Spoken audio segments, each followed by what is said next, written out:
Hello, everyone. I hope you can hear me and see me okay. Welcome to In Conversation With. As you can tell, I am not Johnny Cooper, so I apologise if you were expecting to see him here today. But my name is Sinead. I also work in the school liaison team in DCU, and I'm going to be hosting some of these sessions over the next couple of weeks. So if you haven't been before, welcome. You're very welcome. In Conversation happens every Wednesday from 4 o'clock till 5 o'clock, and we work in half-hour sessions. So each week we have two students or graduates or maybe even staff members this semester who are going to join us and tell us a little bit about their course and how they ended up in DCU and about their student experience. And it's just as a way for our prospective students to take a look at different courses and even ask live questions. So I will bring your attention to the chat function that you can see at the minute in the call. So if you have any questions about anything that we cover today, feel free to message us and we will answer your questions throughout the session. So first up today, we are going to be talking with Aisha Siwar, who is studying economics, politics and law in DCU. And then at 4:30, we're going to be speaking to Naomi from our multimedia course in DCU. So I'm going to try and bring Aisha into the call now as a panelist. Hopefully this works. It's my first time doing it.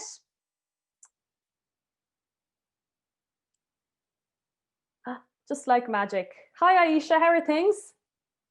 Sinead, how are you? Brilliant, not too bad. You're just starting back in semester 2, am I right? Yes, literally just this week on Monday. No way, how's it going for you so far? It's good. It's a little bit intense, but it's good to be back. I'm sure it is, yeah, after quite a Christmas break, and you're online learning at the minute, so that's probably a bit strange as well, although maybe you're used to it at this point. Yeah, for us, we're a little bit more used to it than, say, like our science students, because we've been mainly running online since the beginning of year. But hopefully after 4 weeks, we'll be planning to get back on campus. Fabulous. Well, listen, do you want to tell me a little bit about your own journey to DCU? Because, I mean, where's the best place but to start from the very, very beginning? So how did you end up choosing DCU, choosing EPL? What was that journey like? Right, so originally, actually, I'd come to DCU studying a different course. So I came in studying physics with biomedical sciences. I realized after 2 years that personally, like many Leaving Cert students, that not that I made the incorrect decision, but I didn't make the right decision for me. So I knew that I wanted to remain in DCU. I'd absolutely fallen in love with the campus, the people here, the staff, they were brilliant. So I didn't want to leave that environment. So I started researching alternative courses. So it was a mixture of going with my friends to their classes. I also spoke to student support and development, and they kind of helped me navigate through my decision. And then finally spoke to registry about what my options were when it came to transferring into a new course, whether doing that in campus, like on with the university, or doing it with a fresh CIO application. So I transferred, because I'd made my decision quite late, I transferred with a new CIO application. I had reapplied, and yeah, I got EPL again as my first choice. I decided to do EPL. I've been somebody who's always interested, especially in like policy making and how you kind of make societal changes. So I personally felt through all my research that this was the best course for me to build on, to actually do that. I'd be able to build on them skills and hopefully end up in a career in that area. Fantastic. And that's great to know as well, that as a student in sixth year, if you're unsure about a course, just because you start in one does not mean that you are signed up there for the whole 4 years, that you have to carry through it if it isn't something that you're finding you're enjoying. There are options to transfer or to move courses, or as you said, just totally like apply again to the CAO and give it a total different bash the second time around. So again, for people who are listening in and who are maybe unsure, you know, you can try out the course, but there are options to transfer or change course completely if it's something that you think is right for you. So Aisha, when you were looking into EPL, what was it that drew you to this course in particular, say over some of our other law related or economics related courses in DCU? Yeah, so I had actually, even in the Leaving Cert, I had studied like honors physics, chemistry, biology. I had no background, say, in the likes of history, economics, or business. So originally I thought that law would be for me. I'm quite, and not in, I'd be good, say, in terms of arguments and persuasive arguments. So I thought, okay, yeah, law, maybe being a barrister, but I didn't want to tie myself down to just one field, because I felt I'd already made that mistake with physics, that I was very trapped into what I could kind of navigate through. So I decided that EPL was better because I'd actually get to understand 3 fundamental areas in social sciences.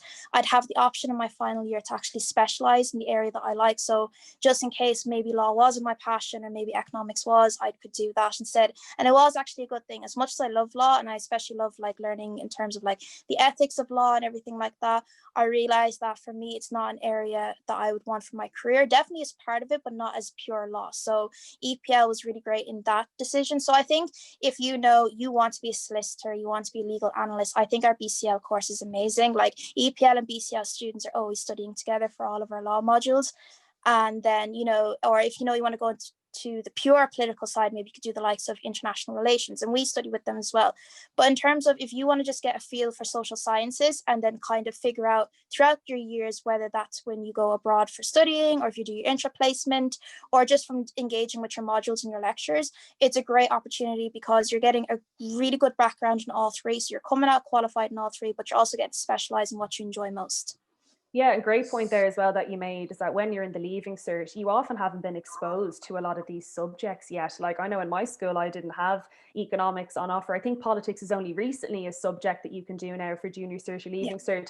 So a broad course like that is actually great if for someone who has an interest, or maybe you like watching the news to see what's going on. You have an interest in law, maybe you like economics, but you're not sure what you want to go into. You might as well take a look at the modules and see that you can cover all 3 of them. So if we talk about the structure of the course for a second, because you mentioned that there's opportunities to study abroad and go on interest. So I believe it's a 3-year course, but you do have the option to make it 4 years by doing a work placement or an intra. Can you kind of talk us through, say, in first year, what sort of things you'll be learning on to second year, and then if you can specialize or anything in your final year?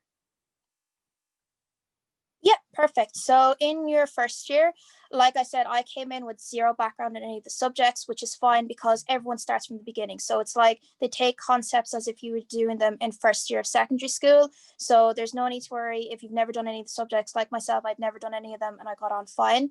So in first year, it's all about building your foundation knowledge and your analytical skills. So they give you 3 specific modules that are learning about how to research, how to write your assignments, you know, learning the core principles for each of the subjects in law, economics, and politics.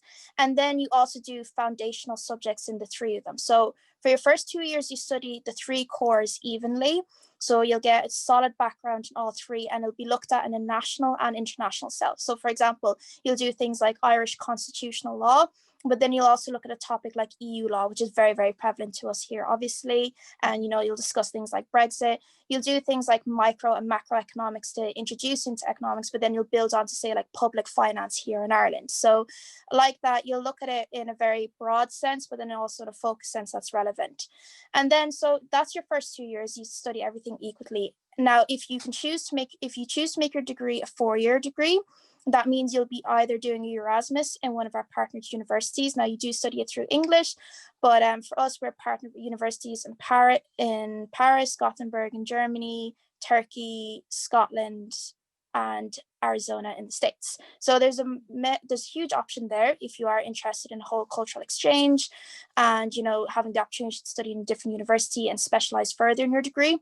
Or else a lot of students will now opt for the 12-month paid intra placement. So basically, intra is where students get to actually do a paid work placement that actually contributes marks towards their degree, which is amazing. For EPL, they will offer job opportunities in all 3 of the areas. So if you've already decided that you know, economics is for you and you want to go into the world of finance, there will be finance jobs. Or maybe you're interested in all 3. So maybe it could be jobs alongside with the civil servants where you'll be doing a lot of analyst type jobs. So it really depends on the student and then also what you apply for. And you'll do that for 12 months and be a paid work placement. And then finally, when you come back to that, or if you've moved on from second year straight into final year, you will also get to specialize. So 15 credits, 3 of your modules are compulsory, and it's 1 in each subject. So 1 in politics, 1 in law, and 1 in economics. And then your other 45 credits, which is roughly 9 modules, or it would be 7 modules and a dissertation, it is up to you what you choose. So if you want to do a dissertation, that could be on something you've researched beforehand, or maybe it's a topic that you're really passionate about and you can find a supervisor that can help guide you in that. Otherwise, some students who are not as interested in doing the dissertation, they will choose to do 9 modules in any of the 3 subjects maybe specializing in one area or specializing in a mix. It really depends. Myself personally, I'm mainly specializing in politics, but I also have a small element of law with it as well. It's great that you're able to really almost forge your own path with this course. So it's not necessarily you have to specialize in one and then you don't touch the others, or equally, it's not totally broad that you don't feel like you've got a kind of specific niche area of knowledge. You can really carve that path, which is great. And one thing that you mentioned as well, two things about the year abroad and the intra. Certainly, what I think anyway is one of DCU's biggest selling points and what makes us very unique is that we do offer this on so many courses. So we do have a question in here that's come in. And someone's asked, for Erasmus, can you go to a non-EU country for free? So with, I think any course that offers Erasmus, you pay DCU your fees, you don't pay the university fees abroad. So yeah, you'll pay DCU your normal fees every year, but you might obviously you'd have additional living costs or accommodation and stuff like that. But the fees that you pay are just to DCU for your normal year. So you didn't study abroad, did you? Did you choose to do intra for the year? So for me, actually, Intra has only been recently introduced to the School of Humanities and Social Sciences. So I had just missed it by a year. So myself personally, I had actually chosen. I just missed it by a year, but I had chosen to take the year out. I felt that work experience would be really good for me. I wasn't comfortable going straight into final year at that point because I was still a little bit unsure and a bit intimidated by it. So I took the year out. I got a part-time internship with it's an organization with DCU, so it's called the DCU Educational Trust Fund. So they're a philanthropic trust that basically source the funding for all of the different societal projects and university projects that DCU coordinates. So for example, we have like a COVID-19 innovation hub that's involved, say, with loads of organizations all over the country, to things like Access, where we help students from a lower socioeconomic background. So there I'm working as a business administrations intern. I basically do a lot of database work, but I also do a huge amount of research for their strategic planning. Right. And again, another example of how you're kind of able to get a lot of opportunities through DCU. So you've gotten a part-time job that, by the sounds of it, very much relates to what you're interested in and what you've studied in DCU. So it's amazing that you're able to get that experience, still while you're in college. And then you can bring that experience then whenever, wherever you want to go next. So speaking of next steps and touchy subject, I know in the current climate, like we don't even know what's happening next week. But through everything that you've learned in your course and through your part-time work that you've gotten, or even being a student ambassador, any idea what route you'd like to go down? So as you said, it is a touchy subject, but myself personally, it's kind of I'd hope one day to maybe end up in the Department of Foreign Affairs. I've enjoyed engaging with people, and that's the area of politics that I'm very interested in. Maybe go in as, say, like a policy analyst, so say, how can we improve our economic relations with other countries abroad? And like that, even though I'm specializing in politics, maybe not necessarily economics, that's still very, very possible. I'm also very interested in, that's from my own experience, my internship, which I'm still thankful to still have the opportunity to do now. I'm also very interested in corporate social responsibility. So maybe going into, say, like ethics within companies, how can they use extra profits to actually benefit society and their members? So they're kind of the two areas I'm split between. Where I actually end up, I'm not sure. I know, that's it. But I suppose that's the beauty of it as well. And the nature of that course is that you can end up working in various different sectors. If I was a 6-year student and I was looking at maybe timetables and stuff like that, is it a very heavy course in terms of contact hours? Do you have some practical elements involved, or would it all be lecture based? So with EPL, we actually do have a little bit of practical elements involved as well. Not say like for the likes of communications or sciences, but say, for example, you will do, especially for economics, you'll do, say, like the programming language, or for example, that's just to help you statistics and probability. So for example, that'll be like 2 lab hours a week. Now, usually our hours work between 10 to 14. So it's not actually that intensive. Most of our students will have, like, even me, I'm in final year, will have part-time jobs, part-time activities. So we're hugely involved in clubs and societies. You'll find EPL students all over the place. You will have a lot of reading. So that is one thing I would definitely say, if you are not into, reading and writing up articles, like if writing a 3,000 word essay on a specific topic makes you sick, then probably this wouldn't be the course for you, because that is a lot of how our assessments go. Though we do a lot of project-based learning, so you will be expected to give presentations in class. Even you'll be asked to challenge a fellow peer in class. A topic will be thrown out on the floor and you'll all have to have an input. Like, for example, today I had a lecture in public policy and we were expected to bring in a newspaper article, discuss the policy and what's wrong with it, and then face the critique of our lecturer and of our classmates. It sounds harsh, but it's a good way of actually understanding the topic in a more in-depth way, but also from somebody else's point of view. So it's kind of a mixed bag. Absolutely. And I'd say even in this online learning environment, it's that much more important to try and engage students and engage with each other as much as possible. 100%. You want to have those sort of conversations. But again, great to know about the essays, because again, that could frighten people going into the course. But like anything, and you even mentioned earlier, you have, lectures that will help you to write essays. You're not expected to whack out 100%. an essay when you come in and they expect it to be top level. As you said, you do research, you learn how to write, you learn how to look at these things. So it's all part of that growth as well. Maybe we'll talk about something a little bit lighter. You mentioned clubs and societies, because obviously that's a whole other element of university. And if you do have some spare time in college, it's a fantastic way to spend it. So do you have much involvement with clubs and societies in DCU? So the main society that I was involved with was the Islamic Society. So last year I was actually chairperson of the society. So one thing I'll say is no matter what course you choose or what university you go to, definitely get involved with clubs and societies. As every student says, it's kind of where you'll meet your friends that you consider family. You'll actually pick up so many skills and you'll go through so many experiences. So like, for example, our society, how we operated last year is very different to how it's been operating this year, because everything's virtual online. But if anything, I actually find it's more engaging now.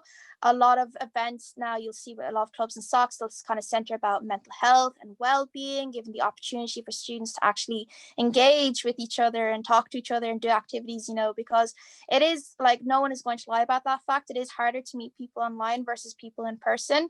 But thankfully, I feel like DCU clubs and societies have done a wonderful job. Clubs and societies are great if you ever want to, because we have a huge amount of charitable ones as well, which I've gotten involved with in the past. So if you're passionate about certain organization, or maybe there's like political parties ones, there's religious ones, there's ones on every interest possible. So it's definitely, you should 100% get involved. The SU also subsidize a huge amount of activities. So if you've ever wanted to try skiing, for example, you have the Snow Sports Society here, and the SU will pay for most of the funding for it. Whereas like in general, you wouldn't usually have that type of opportunity. So hopefully, especially when we're back on campus, most of them opportunities will resume. But at the moment, clubs and SOCs are online. Yeah, exactly. And we have over 140 clubs and societies in DCU, which is quite a large number compared to the number of students. So there really is something for everyone. So definitely have a look online if anyone's listening in, just to, investigate, because as I said, it's a huge part of college life. And again, will really help you even in terms of employment once you leave the university, because, you'll not only have your degree that you'll share with everyone else that you're graduating with, but you might also have this additional experience that's different, and it makes you stand out from other people. But again, with the online learning and online engagement, this is why we've set up these sort of webinars and live events, because we're not getting around to as many schools and as many career fairs as we want. So, Aisha is one of our senior student ambassadors this year, would normally be out at these events chatting on the floor. We'd have hoarse throats by the end of it after chatting to everyone. So again, we do have a text box there if anyone does have a question that they want to ask either myself or Aisha over the next couple of minutes. We've about 10 minutes left or so. So if there's anything else, please let us know. So for the people who are listening in live, and we have a couple of numbers here who are listening in. My internet. Oh, can you hear me okay? Yeah, now I can hear you. Sorry. It wasn't my sorry about that. Could be either Wi-Fi, the joys of live technology, the way it goes. I was just going to ask for a student who's in 6th year at the moment. I'm not sure maybe how you did your research for various different universities or, further ed colleges, but for you and for the people listening, obviously there's loads of podcasts and blogs available. Do you want to talk a little bit about maybe how they can even chat to the student ambassadors if they want to? Oh yeah, so that is one thing I would 100% recommend. Like I remember in general when I was researching about courses, the first people I kind of went to, no matter what university it was the student ambassador, because it's all well and good reading things online, but you're not going to get any sense of idea of what the experience is. So definitely speak to students if you can. For us, we're quite fortunate. We have what's called a Unibuddies platform. So if you go to any of the courses on the DCU website, you'll actually see if there's a student ambassador who's studying that course. You can message them through there, or you can go to it online. I have a number of students every day asking me questions about EPL. Some of them, I actually still keep getting new questions even after doing this for over 2 years now. But it's brilliant, and it's a way actually you can fully engage. You can ask anything you want. So I have a lot of students, say for example, who are interested in law but don't know if they want to fully commit, which was kind of what the dilemma that I was in.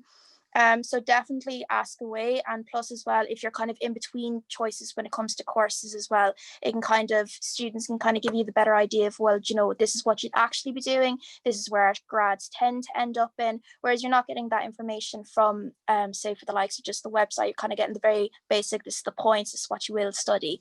So I would highly recommend for students to definitely do that.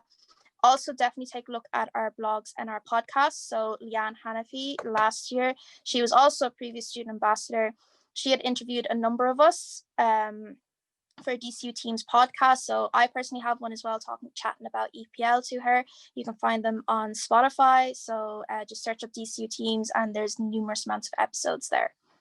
Yeah, like as you said, the Unibuddy, the podcast and stuff, all very easy ways to kind of absorb information, because I know myself when I was looking at universities in fifth and sixth year, even the weight of a prospectus is so heavy. I was like, how am I meant to look through this whole thing and decide what course I want to do? Like, I just want to talk to a person. So as Aisha said, all of these resources are there online and they're free of charge. You know, you can ask Aisha as many questions as you want about EPL and she's got to answer you.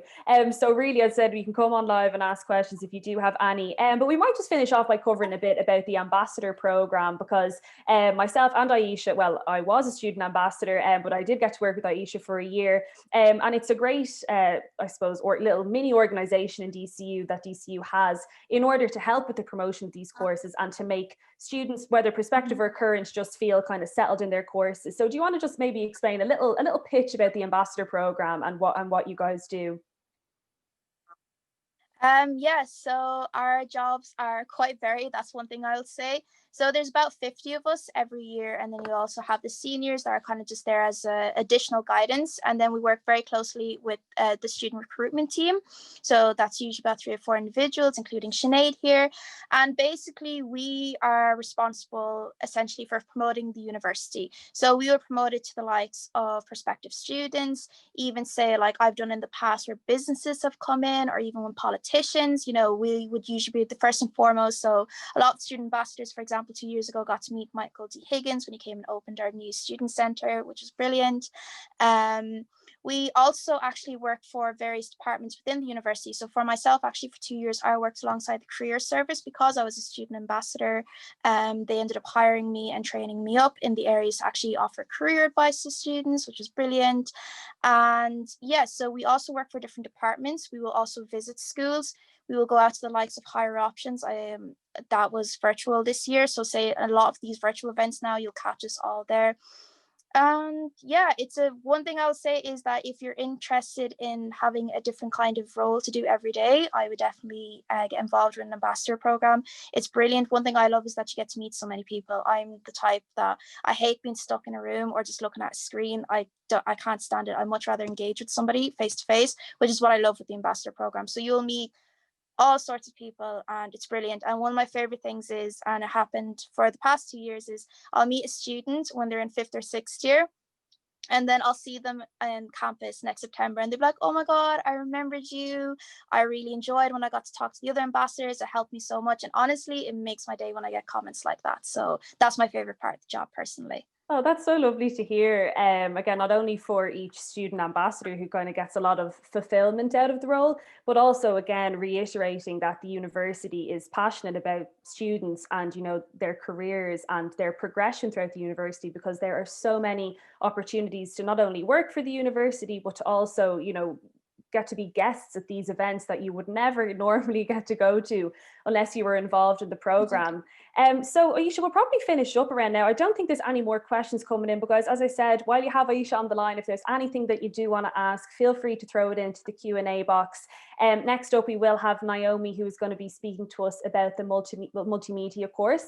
But if there's nothing more at the minute, Aisha, thank you so much for speaking with us today. Oh, we have a last minute question come in, which is fantastic, just before she leaves. And Aisha, you might have mentioned this a little bit earlier. Why DCU? Why did you pick DCU over other universities? So actually DCU originally, before I'd visit the campus, I didn't even have it on my CAO originally. I had my parents had convinced me, no, don't close yourself to anything, go to every open day, see what you feel like. So I went to the DCU open day, actually quite skeptical, and I came to DCU and I absolutely loved it. When I met all the students, I felt everyone was so nice. It's kind of hard to explain, but I just felt I really loved the vibe, kind of thing. I just felt really good energy from it. I loved that intro was such an important part of DCU. I felt that was so important because, a lot of times when you're graduating, who you know is just as important as what you know. So DCU like that have offered so many opportunities like that, whether it's like what I'm doing now, the ambassador program, I'm working part-time, even my lectures are great for networking and stuff like that. I love the clubs and societies and the variety there. And I also love the variety of students. So when you come to DCU, it's not like I grew up in Dublin 15. So I grew up in a very multicultural area. And then I moved to a very quiet part in Meath where I was kind of, the only one that didn't look like everyone else technically, as you'd say. So what I loved was when I came back up to DCU that there was all walks of life. You had your students who come in, they had just turned 17, and then you had mature students as well. You have a huge population of international students. You have students from all sorts of socioeconomic backgrounds. So it's brilliant. It just kind of really adds to the environment. It adds to all the different conversations you'll have. So for me, the diversity and how friendly everyone was, when you're walking on campus one day, it'll be very hard for you to walk without bumping into someone you know. So that's what I really enjoyed about it. That was one thing I loved about DCU as well, that it's not too big, it's not too small. You don't know absolutely everyone around the campuses, but every now and then you will bump into someone that you know. And a reoccurring theme that actually came up a lot in semester one when Johnny was hosting these conversations, and you mentioned the word as well, the vibe. Loads of people talk about that in DCU. It's something, it's not tangible. You can't really put your finger on it, but there's just a great energy about campus, and great positivity. So it's amazing that you've said it as well, because these are everyone's unique experiences, but there's that one common thread that's holding it all together. So we've 2 minutes left. So if anyone does have another final question for Aisha, do let us know. Aisha, do you have many assignments coming up in the next couple of weeks, or is it all pushing it off till April? At the moment, so for me, I already have some exams scheduled, but they're not until May, thankfully, which is something.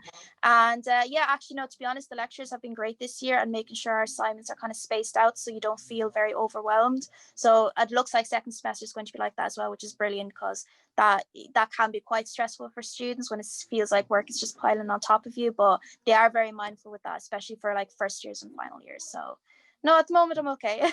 Brilliant. We'll keep it like that for as long as we can. Hopefully you're not too stressed with everything. But listen, Aisha, thank you so much for joining us here today. And guys, you can watch back this episode, but any other episode that we've done over the year, all on our student recruitment website as well. So Aisha, thank you so much for coming on. We'll take a 2-minute break and then we'll chat to Naomi next. Thanks, Aisha.